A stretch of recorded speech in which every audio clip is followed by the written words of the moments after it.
Hi, I'm Will. I'm doing a level 3 in agricultural engineering with Househam sprayers.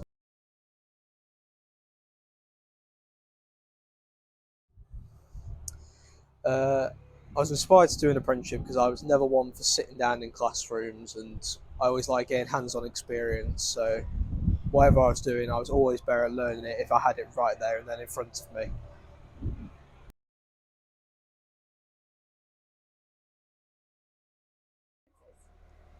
Some of the best parts from my day-to-day experience is working with different people because everyone works differently, and by gaining the knowledge of working with different people better prepares me for when I finish my apprenticeship and I'll be working by myself. So different situations I'll always be able to finish the job.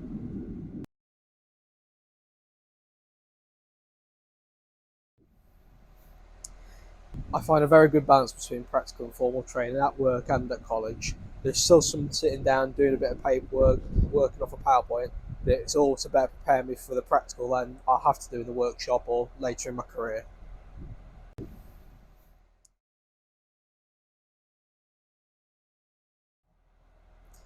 Biggest challenge to start off with was all to do with other workers.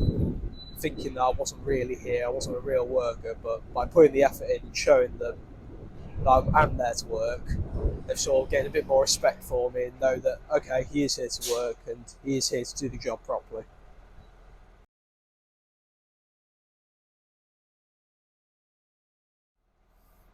Biggest sense of accomplishment was, I'd say, when the first machine I saw go out when I first started, because I helped with doing the booms, mounting the engine, getting it running up and down the field, testing.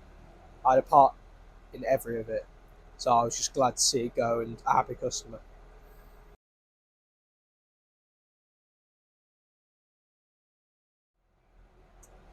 For someone considering apprenticeship, if you're going to go for it, put your full effort into it, no matter what you do, whether that be in the paperwork at college, training here, at work. Always put your full effort in and prove to people that you are here to work. Because the more you prove to them, the more respect you'll gain.